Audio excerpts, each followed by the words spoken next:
Hold my banner, hold my banner. Hey, everybody, welcome to Hold My Banner. Travis Thomas here with the walking, talking, triple-double producer extraordinaire. Sound the trumpets, release the doves. Ante Campbell in the house. How you doing, my friend? I'm doing good because I'm excited to watch some WNBA today. Oh. We got that Sun Liberty game as I talked about last episode later today. The Sun are taking first place in the WNBA after today. I'm ready for it, Travis. I'm ready. I'm ready for it, too. Talk that talk. Now, if I'm not mistaken, Tay, Yep. you look this up because I don't want to be wrong. Okay. I feel like this is a day game today between these two. Yeah. Am I right? Yeah. Liberty Sun, little afternoon action? Is that? Little 11 o'clock start. Little 11 o'clock start. Well, you know me, Ante. I'm always looking for an excuse to day drink. Yeah. So, I mean, hey, well, what's the wife really going to say to me? Listen, I'm working here. I got to watch the Sun do their thing. I just happen to have a libation or two. You know what I mean? Yeah. Ain't nothing wrong with that, Travis. Ain't nothing wrong with that. All right, now we'll bring Tay back. We'll talk a slew of other basketball topics when he returns. But I want to start here. I love, it warms my heart to watch both Jason Tatum and Drew Holiday with Team USA. It's so heartwarming. Am I wrong? Am I the only one feeling this? First of all, how about Jason Tatum? So relaxed. Oh, he's smiling. He's so happy. Can you not see the weight lifted off this young brother's shoulders with this championship? You know what he's doing? He's basking in his championship glow. I love the glow up. The haircut. My man looks like he's bulked up. I mean, is he hitting the weights? What's going on here? I love what I'm seeing from Jason Tatum. And then when they talk to him, I'm like, he's winning the podium. Now, always, when you interview Jason Tatum, you got to know. You're going to get some coach speak here, too. He's going to talk to you like a coach. He's never going to say the wrong thing. He's really not going to give you a bulletin board material. I mean, hell, people knock him because they call him corny. He just says the same stuff. We did it! Like he's not original, all that nonsense. I think that's just hating. But Jason Tatum now at the podium, although he's still saying the right things, I love this mentality that he has. I'm going to read you a quote. Quote, this is after he was asked about winning his first title and then getting all the money in the world from the Celtics. Quote, I'm very thankful and grateful. It's not about the money. I've been fortunate enough to make enough, more than I ever thought I would have, and to take care of my family. So for me, just to feel wanted, that they wanted me to be here for the long haul, for my whole career, I've got nothing but love for the city, the fans, and everyone in the organization, and we just won a championship. I want to try to win as many as I can. Oh my God, be still my heart. That's exactly what I want to hear. There's no taking shots at anyone. There's no chip on the shoulder. Like, yeah, we're going to get, remember the Miami Heat, the press conference? We're not going to win 1 or 2, 3, 4, 5. No, just relax. Be thankful, be grateful, happy to be here. Look at the smile on my face. I'm having fun, and I hope to bring more to Boston. That's exactly what I need to hear. And he's playing like it. He looks like it. He's loose. He's relaxed. Even though he's there for business to win a gold medal, it kind of looks like he's on vacation. And I love that from Jason Tatum. My guess is I think he's going to get some love this year for league MVP. I thought he would get it last season. It didn't really happen. Best player on the best team in the regular season. I thought this guy should be getting more MVP love. He didn't get as much as I thought. I believe now with this championship, with him ascending into the superstardom, I understand Jaylen Brown had the playoff run and all that, but have you even noticed a championship has quelled that noise too? No one even cares whose team it is anymore. I mean, they're both paid. They both got the bag. It's both of his teams, right? And so because of that, I think all the pressure off Tatum as we're seeing with Team USA right now, I think he's going to put up an MVP-like season again. The difference is this time he'll get love from the voters, from the media, from everyone involved. He could get the MVP this season. Meanwhile, Drew Holiday. You can't get cooler. Ante and I sat up here and told you during the championship parade, If you didn't know who Drew Holiday was, you would have had no idea he was even involved. He was just sitting on his float, had a drink, wasn't standing, sitting on his float, had a drink, just kind of waving, throwing up the deuces to the fans. I was like, this guy's so cool. He is too cool. Same thing, Team USA. Every clip, every picture, everything you see with Drew Holiday. Same as Tatum. So laid back, smile on his face, no pressure. This is what I do. So well liked, fitting in with the team. Every time you see him, he's kidding around with guys and laughing and yucking it up. I'm like, this dude is a quintessential point guard through and through. Like his personality, he's clearly gets along with everyone, brings joy to everyone. He's just a leader, even in his demeanor. I love this dude. All right, how about this? The footage of Maine native Cooper Flagg cooking Team USA. I mean, are you kidding me? In these scrimmages, this kid has taken over. For those of you listening, we're showing the footage right now, but I'm sure many of you have seen it. I mean, this kid was giving Team USA the business, and he's only 17 years old. And by the way, the general consensus and overall takeaway is everyone already knew he had the skill set to be a difference maker, quite frankly, right now in the NBA, like today. But I think the general consensus that I got and what I'm seeing and what I'm reading and even hearing the players talk about him when asked, Team USA players, when asked about Cooper Flagg, everyone keeps going to the mental. Everyone keeps going to, I mean, the kid wasn't intimidated. He wasn't shook. He wasn't scared of us. He was going at us. I think that says everything about Cooper Flagg's mentality. And this is what's rare for a 17-year-old. And we see this all the time in sports with prodigies, no matter who it is, from a LeBron James to, hell, you could go to baseball, to Bryce Harper when he was coming in. Well, we've seen this over the years in sports when you have a child prodigy, right, a young prodigy.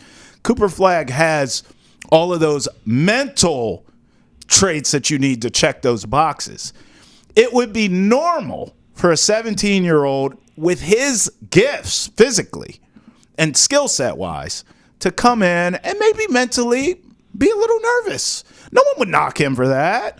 Be a little intimidated by the moment. Oh man, I'm going one-on-one with Devin Booker. I'm going one-on-one with Anthony Davis. Like, you kind of get that, right? Guys that he grew up idolizing, now he's going against.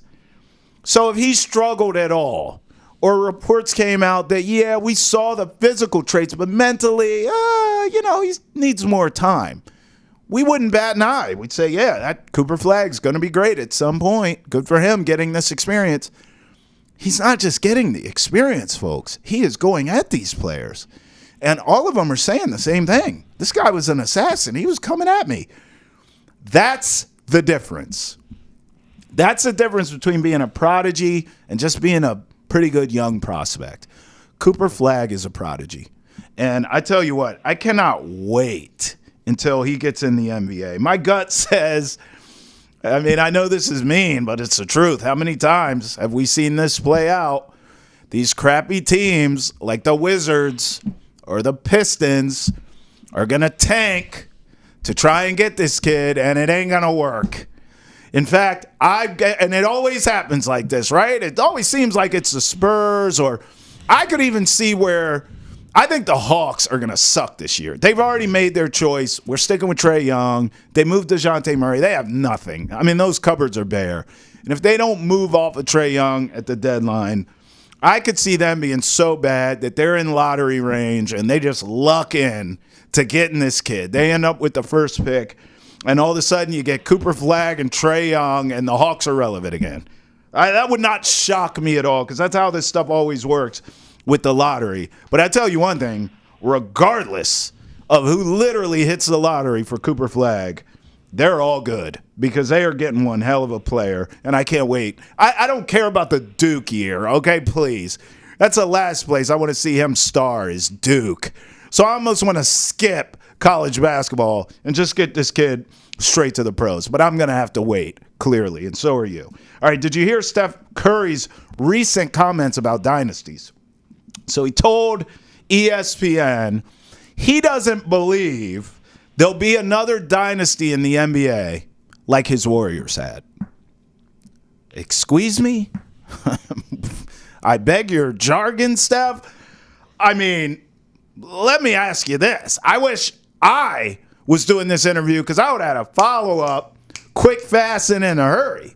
And I'd say, hey, Steph, I mean, I know once you were eliminated from postseason play, clearly you turned off basketball. I mean, my follow-up would be, Steph, once you were eliminated from postseason play, did you watch basketball or did you just skim through it? Because there's a Celtics team right now that's set up exactly how your Golden State Warriors were. Here's the Steph quote exactly. Quote, I don't think it'll be replicated just because it's hard to keep things together in this league.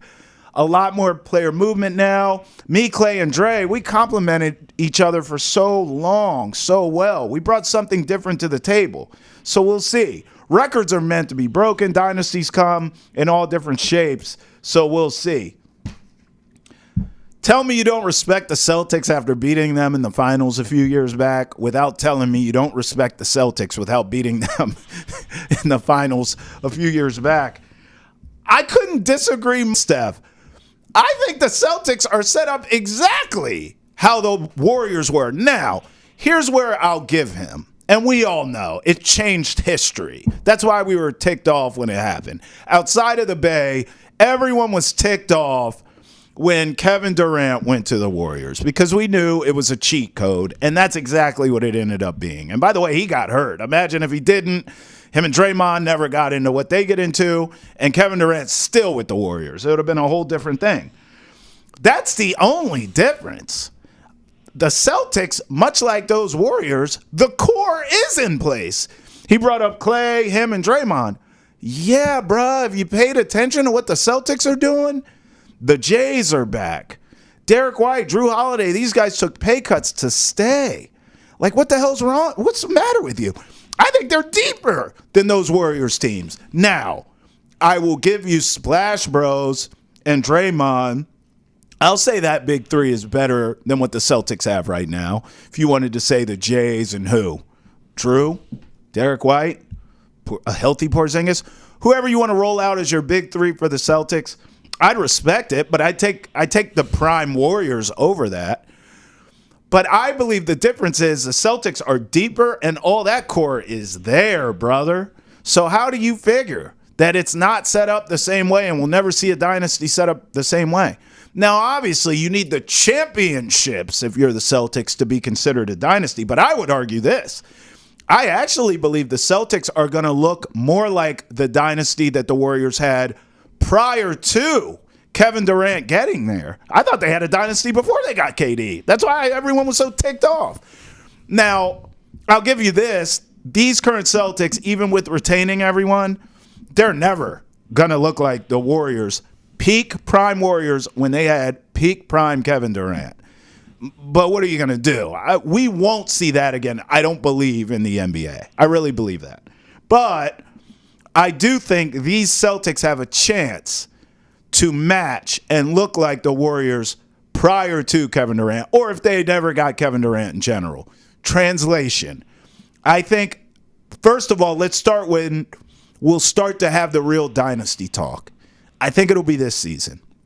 I believe the Celtics repeat, and that's when you introduce the dynasty talk.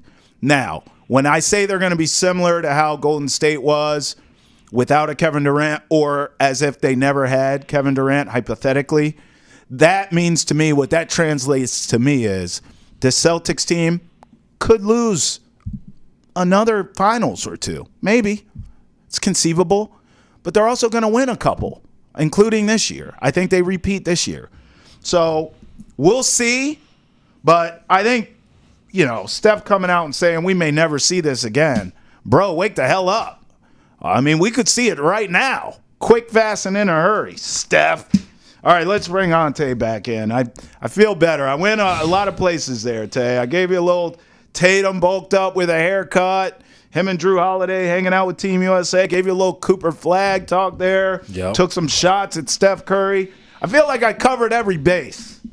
Yeah, you know how I feel about the dynasty. I think I agree with Steph that the dynasty era is just kind of going to take a break for right now as this new second apron enters the NBA, which is really trying to get rid of these super teams. I think people are going to have to transition into that, which means every year we're just going to get guys who are, not considered to be champions, right, are contenders, champions. So I think it's going to be a rotating schedule. We've seen that the last couple of years. Nobody's really won a championship back-to-back years in a while. So right. I think the dynasty era probably over there. But I do want to say this really quickly. Okay. I am excited about Cooper Flag as well. I think the young kid is going to be really good in the NBA. Yeah. And I don't want to put too many expectations on him because we haven't seen him play college basketball just yet. Sure. But based off of the clips that we're seeing from USA, I just have to be excited. Like, what do you like, not though? Excited? Because you're the basketball mind. You played at a high level, Division I.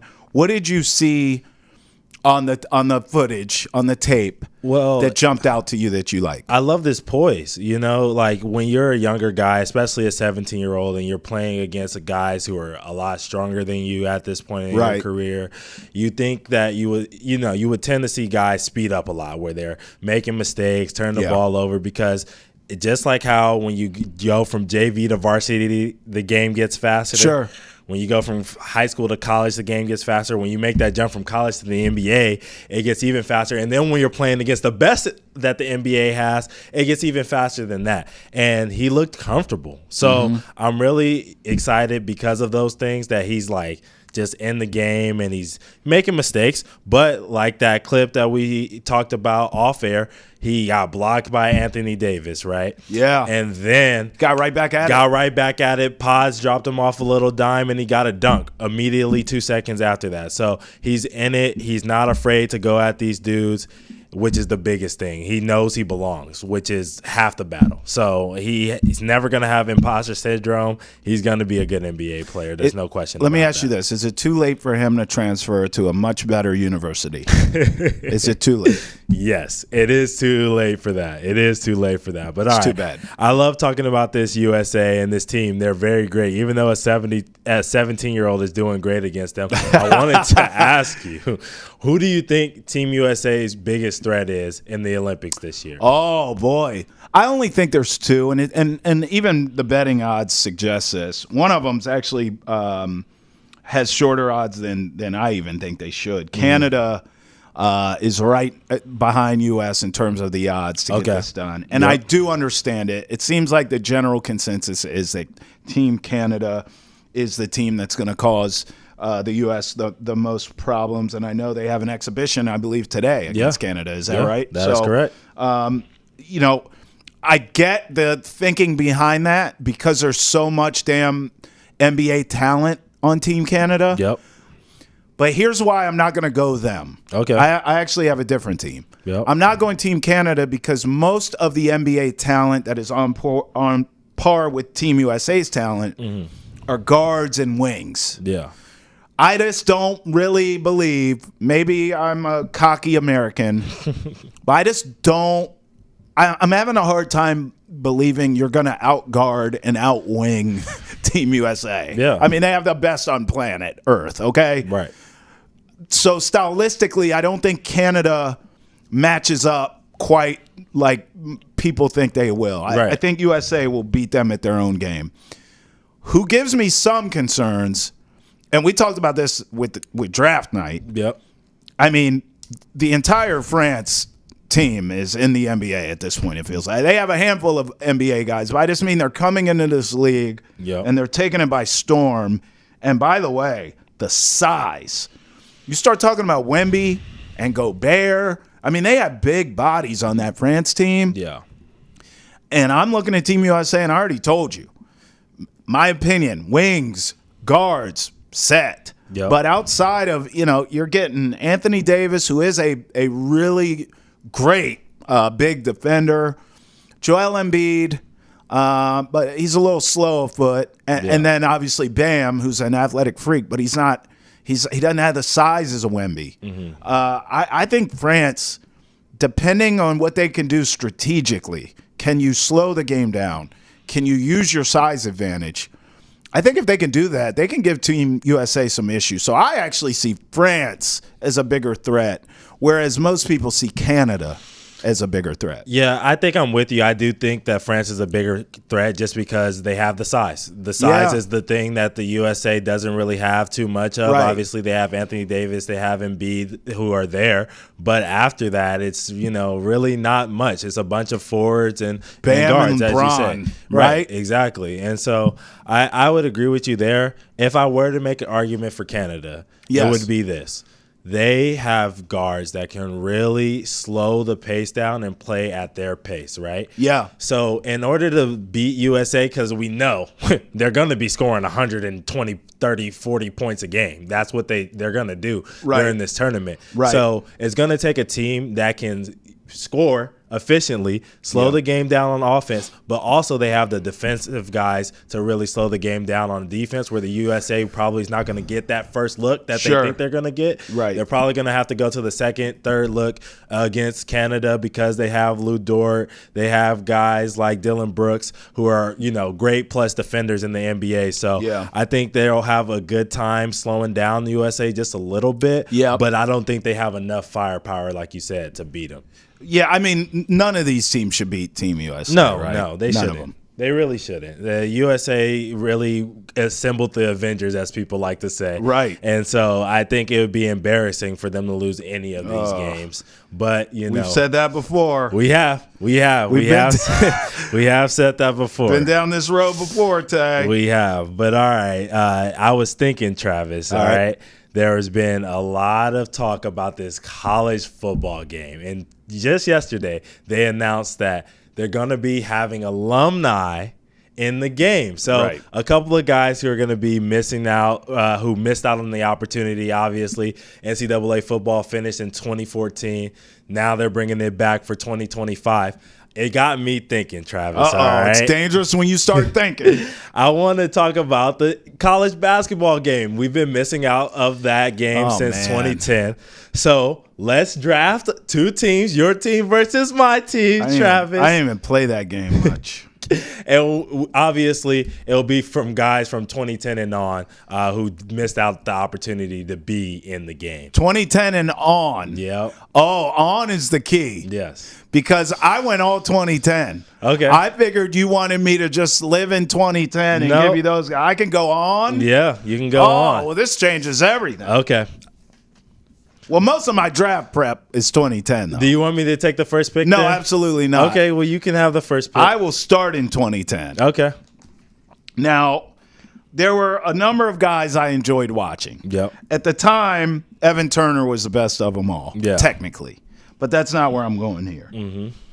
I mean, I'm looking at a deep 2010 draft. Yes. It's a deep 2010. I'm gonna rattle these names. That You're gonna cheat because no, I'm not. I did all this research for 1 year, so at least what I'm gonna do is let that breathe. Okay. John Wall, Boogie Cousins, Jimmer, Evan Turner, Scotty Reynolds at Nova, C.J. McCollum at Lehigh, Dame Lillard.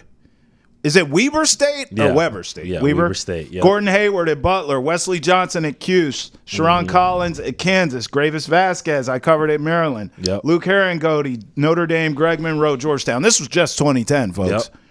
With that being said, because I covered him as long as I did, and he did have a decent career. This is why you're cheating, because he was in the college game. If he just could have stayed out of D.C. nightlife, yes, I believe this guy would still be playing now. Yeah. I'm going John Wall, number one overall. All right. Let me write that down. John Wall. Okay, I can accept that. You're cheating because he was in the game. He was in the game. I want to highlight people who were not in the game. He got to be in the last last college basketball game. Yeah. So after 2010. But I'll give it to you. John Wall, that's a great point guard to start. All right. Look, since you're gonna go 2010, I'm gonna start stealing the good guys that actually did not get a chance to be in a college basketball video game. So I'm gonna take a guy from the school you hate. They're getting a lot of love here, but I gotta take him because he was talked about being the next LeBron James coming out of high school. What are we doing? So I gotta do Zion Williamson. Give me Zion. I need that one. Yep. Mm-hmm. I mean, listen, on a video game, I'm not gonna lie, he's an unstoppable force. Yes. Like, can we be honest? Yes. Like, there's literally nothing you can do with him. Yes. All right, so I'm drafting a team here, and I'm putting it together like a true roster. Yep, a true roster. We got to play against each other. My team versus your team. Yes. So Zion automatically is going to be a problem. Yes, he is. On the interior. So I need a big body to match that up. So I'm not going to go far from the year I was at. I'm going to take John Wall's teammate, who, listen, later on in his NBA career had some issues, but certainly in college he was dialed in, he was in shape. Give me Boogie Cousins to put on your Zion Williamson, please. And thank you very much. I like that. I like Boogie there. All right. So you got Boogie Cuz, Big Cuz, and John Wall. All right. With my next pick, I got to go with the Kentucky dude since you're trying to take them all off the board. I'm trying, bro. You peeped that, huh? Yeah. And I got to go with the guy who came in as a freshman from Chicago, Illinois, setting freshman block records, helped lead Calipari and his team to a national championship as well. I got to take Anthony Davis, the Brow. Oh, damn you. Yep. Oh, man, your team is... Yeah, we're stacked right now. Bro, you got some size. We're stacked right now. I don't feel good about my team. We're stacked right now. Because I want to take guards. Yeah, we're stacked right now. Go ahead and take your guards, man. Get them off the board. Go ahead, man. All right. Well, listen, at this point, I got to start. I want to take guards, but like I have to counterpunch these draft picks you're taking. One guy that's coming to mind that wasn't in my 2010, obviously. You have to tell me what year. It's not long ago. Yeah, okay. Even though he's a string bean, I do appreciate the skill set that Chet Holmgren brings to the table. Yeah. And I feel as though with having a guy with his size and his skill set, his capability to run the floor, whether he's putting it on the ground himself and running the break or just literally rim running with whatever guards I end up with. Yep. I think John Wall, speed. This is a skinny Boogie Cousins who could still run. I mean, you have Chet and Brow. I'm automatically scared. You know what, Liz? I'm going to go Chet Holmgren. Okay. Here. What year was he, by the way? You don't have it? I didn't know if you had it. No, I don't have it off the top. I mean, he's only been in the NBA, 2 years now? Yeah, 2 or 3? yeah, I guess he's going into year 22, 3. So, 22 or something like I'll take that. Chet. Yeah. All right, I like that pick. Chet's a good pick. But it's only – I'm trying to counter punch what you're doing, man. Yeah. And I'm going to hit you with a gut punch right here, too. Here we go. I need the guy from UCLA who was running the break, who had De'Aaron Fox going through battles. Look, he had a shot. They were comparing him to Jason Kidd because he had the facilitating and the stealing ability at the college level and in his young NBA career. You want Lonzo? I need Lonzo Ball at the point guard. Yeah. All right. I don't love it, but I don't hate it. I kind of get it, I guess. It makes sense. For this team, with those dudes, we're running.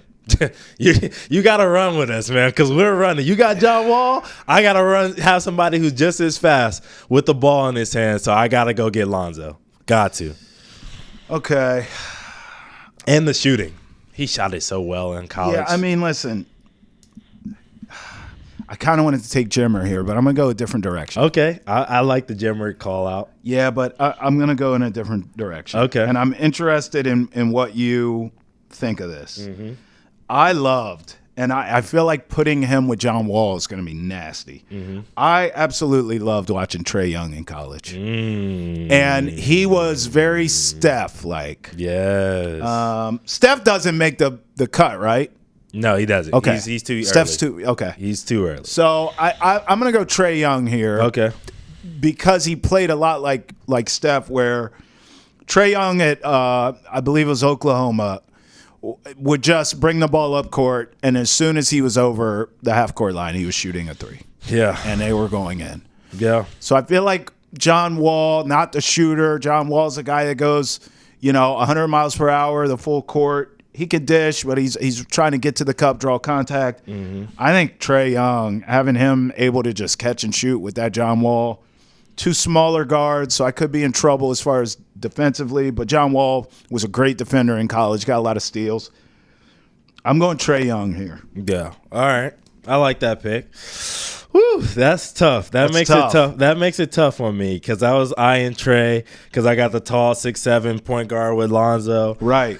Oh, man. I think I need to pair Lonzo up with another guard who is another two-way defensive guy. Okay. Can get, my college team, college game's a little different. I'm trying to get guys who can get downhill, Right. get on the rim, can definitely shoot it. This guy didn't shoot it that well in college just because he played with a team that needed his volume to be so high. Yeah. But I need Anthony Edwards at the 2, man. Oh, wow. I didn't even think of him. Yep. I need him at the 2 out of Georgia. Damn it. Yep. Oh, that's a good pick. Yep. All right, let me just stay with you here. Okay. You have Zion, Brow, Lonzo, and Ant. Yep. Holy shnikes. I have John I'm Wall. not playing with you, No, John. you're It's only not. in your head. I think I'm kind of matching up a little. I have Yeah. John Wall, Trae Young in my backcourt, Chet, and Boogie. Yep. I need some more beef, I think. Yep. Like, I'm too small. Not small, but like I don't have enough. I need someone with some weight in their ass. Like I need somebody. I'm thinking Karl Anthony Towns maybe, or like I'm trying to think of the big guys. So you're going to put Chet at the 3? Yeah, Okay. right? I mean, that's smart, I think. I like it for who I'm about to take. So, yeah, I like that. I'm trying to think of like who was a big one. Yeah. I mean, I have Greg Monroe from Georgetown, but he was lighting the ass too. Mm-hmm. I think I just have to. I think I'm gonna bite the bullet here, even though I Okay, didn't let love him me- at Kentucky. Let me throw some out for you, though. I think I'm gonna go Karl Anthony Towns. Okay, Cat. I like Cat. Yeah. I like that at that spot. I do. I actually really do like that at that spot. Then move Chet to the 3. Yeah. I like that. Okay. He could bang with Zion. I don't hate I just that need pick. size. I mean, I feel like him and Boogie together. I know I have Kentucky, but what do you want me to do? Right. Him and Boogie together might be a problem. Then move Chet at the 3. Yeah. You just got Kentucky and Trae Young. Pretty much. And Chet. But all right, I like that. But you know what? I need a guy who didn't have that great of an NBA career because we're talking about the college guys. We're talking college. All of these dudes were great in the NBA. Lonzo, he's had the injuries, whatever. Yeah. But I need another guy who was really great in college who would have been really fun to play with in the video game. Yeah. Out of Creighton, I need Doug McDermott. I remember Dougie McBuckets was nice. Oh my God, he was so nice. Like his jumper playing for his dad, he had that ultimate green light.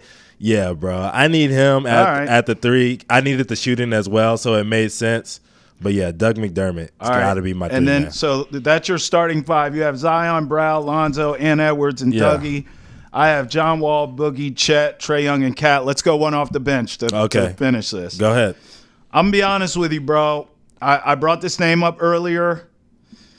I think I'm going to get about as good as I can interior-wise. Mm-hmm. So I want a spark plug off the bench. I want someone literally to just come off the bench and get buckets for me that can electrify. There is no one more electrifying on this list. I know I'm leaving Evan Turner off, who was Player of the Year back in the day, but I'm gonna go Jimmer Fredette off my bench, dog. Jimmer. And I just think he's gonna cause you a lot of problems. Yeah, he is. He's definitely going to cause me a lot of problems. Especially off the bench. Yeah. Right? It just feels right.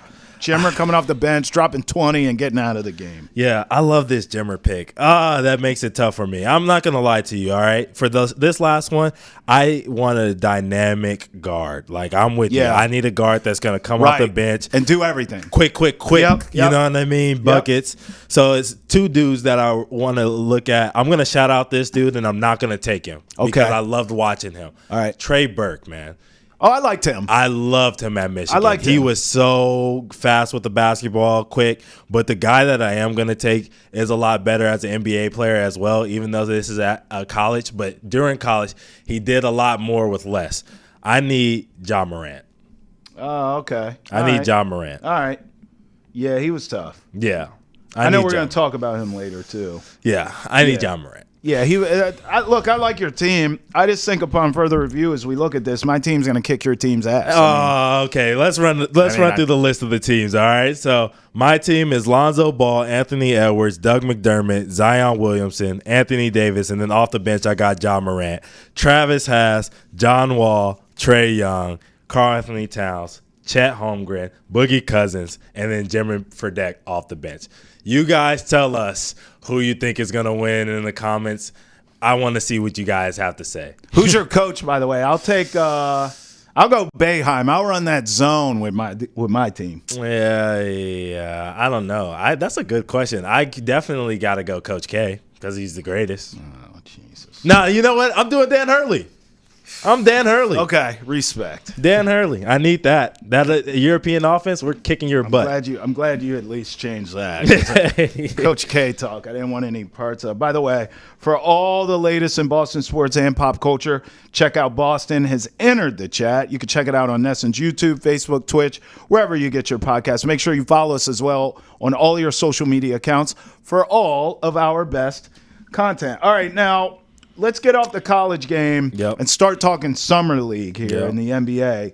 Give me your top 3 summer league ballers ever. Okay. Ever.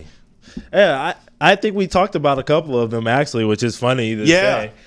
Just because they had great college careers, I think it kind of bled in the summer league. But the first guy that you talked about that you covered is John Wall. Yeah, he was nasty. He was so sick in summer league. Yeah. I know he had a problem with the turnovers. The jumper wasn't, fixed just yet at the time. But he was just faster than everybody else on the court. He was mean too. Yeah, he had played with that dog mentality. Right. He had 7.7 assists a game, 2.5 steals. He was really killing dudes. So I have to do him. I want to hear who your. All right, we'll go band for band. Yeah, we'll go band for band. You had him on your team. It's funny you picked someone that I drafted. I'm picking someone you drafted. I still remember Lonzo Ball in summer league. I mean, I'm sure you do too. Yep. What I didn't realize, because I looked it up, I went off of players that I remember watching and walking away feeling like, oh boy, they're about to take the league by storm. Right. Then I had to go back and look at the numbers because I never remember that kind of stuff.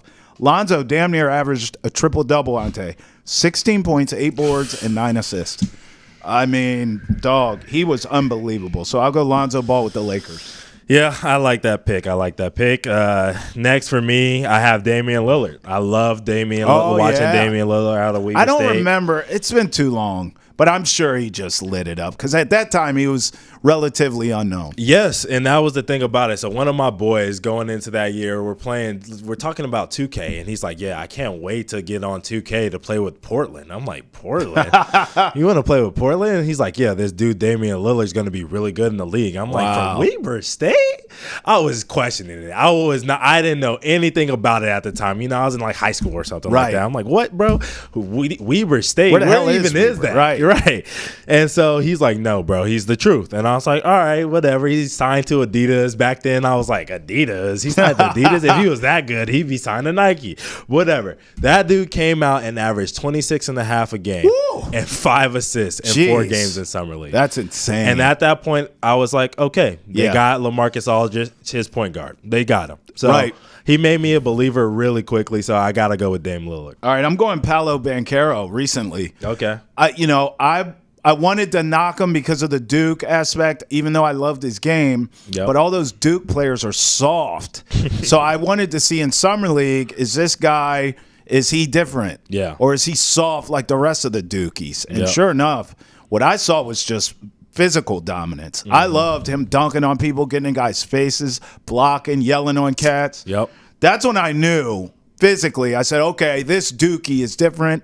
I started rolling with him ever since then, and I still am. I'm the president of the Paolo Banchero fan club. Yeah, and then my last guy is the guy you already mentioned, Lonzo Ball. I agree. Yeah. Almost a triple-double was crazy. Summer League MVP. Led the probably best Summer League team in NBA history to a championship. So I have to rock with him on that one. Who do you got? I'm going Wemby. Just the fact I watched this physical freak do physical freak things. Yep. His numbers in Summer League were pedestrian, but I just literally just watching him, watching him handle the ball and putting cats in a blender, watching him bring the ball up court. period, at his size. Watching him shoot threes, I was like, oh, my God. Like, this guy looks like an absolute alien from outer space, and he still does. Yeah. So Wemby was memorable to me. All right, so if we're talking all this NBA stuff in terms of our favorite this, our favorite that, let's talk rule changes. Okay. Would you make any changes right now to the NBA rules? And if so, what would it be? Yeah, I'm going to run through three really quickly. One, get rid of defensive three in the key. That has to go because scoring is too high right now. We need to see more block attempts. I've been talking about and thinking about how we don't see that many like highlight dunks anymore. No, we don't. We need more guys to just be down there in the paint. So I need defensive three gone. I want to see high school to NBA come back. Cooper Flag is ready. Let him play in the NBA. Yeah, I agree. This Duke nonsense is a waste of time. And then the fun one would be to see 4-pointers. Add 4-pointers, please. Oh, God. You lost me with that. Add 4. I know. I like it's two out of your joke three. It's a joke take, but it would be kind of fun to see 4-pointers in the NBA. Yeah, I'm not until you went all NBA Jam on me. I was with you. The other two I'm with. I'm showing my age here. I'm a kid of the 90s. Yep. Bring back hand checking, please, for the love of all things holy. I mean, no one plays defense in the NBA anymore. It's a lost art. You bring back hand checking like you did in the 90s, all of a sudden you got defense back in the game. Hey, did you see Ja Morant announced that he's cleared to play? Where do you think the Grizzlies fall in the standings now with Ja Morant in there? Yeah, I don't know. I was looking at this because, obviously I came up with this segment. And I think, the last time we saw him healthy, they were like a 2 seed, right? Yeah. So, but the NBA has kind of changed a lot. And as I look through the standings, OKC's probably still going to be up there. Denver's the team that I'm like, are they going to get worse this year? I don't know. The Clippers are definitely going to get worse. I think they'll probably end up at the 5 seed, maybe the 6 seed, with him back and healthy, and Desmond Bane back and healthy, and Jaren Jackson back and healthy, and hopefully Zach Edey is a contributor in this team. His summer league debut, he looked good. So I'm going to reach and say 5-6. What do you think, Travis? You're reaching, all right. I mean, this is a Wemby reach. I like Ja Morant. He's going to improve them, but he's not a leader. I think he's already proven that, at least at this point, at this stage of his maturity or lack thereof. We'll see if he can eventually become that. I am nowhere near a 5 or 6 seed for this team. Where are you at? Are they out of the playoffs? No, I think they'll be in the play-in-ville. Okay. I think they'll be in play-in game range. I'm projecting, I wrote this down, 45, 46, 47 wins. Okay. I think they're right in there, which should put them in that play-in game category. That had you at the 10 seed last year. Yeah. But I tell you this is where we'll agree, because if you have a 5 or 6 and I got them in the play-in game vibe, they'll be a team no one wants to see in the postseason. I'll tell you that right now. If you're a top seed, you don't want to play them. No, I guarantee you that. No. Tay, I appreciate you as always, my friend. We'll bring you back next time on the next Hold My Banner to do it all over again. I want to close with this. I saw Cade Cunningham agreed to a 5-year, $224 million deal, which, by the way, could become worth as much as $269 million with incentives. I'm not going to lie, man. This feels like the right move for both the Pistons and for Cade Cunningham. We just don't know if this kid is really any good or not because his team sucks so bad. He's been the most consistent player and the most consistent piece on a crappy team, on a crappy franchise. That deserves something.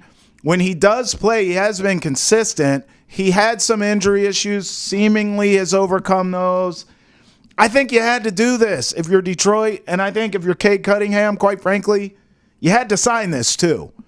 Because if you want to just say, I'm going to take my chances and get out of this morbid franchise and go somewhere else and test the market, sure, you could do that. Maybe you will win. Maybe you will become an all-star. But you certainly aren't going to get this bag if you do that. So I think it's the right move for him. And I think for the Pistons, you've been so crappy. What the hell else are you going to do? Cade Cunningham already has played for 3 coaches now in 3 seasons. 3 coaches in 3 seasons. Can you get the kid some stability? Maybe. Outside of his bank account. Can you get him some stability? And then all of us can judge him accordingly. That's it for us here on Hold My Banner. But for all of our best content of the day, make sure you follow us on Facebook, X, Instagram, YouTube, and TikTok. For Travis Thomas and Ante Campbell, thank you for tuning in to Hold My Banner. Until next time when we hold it again. Peace out.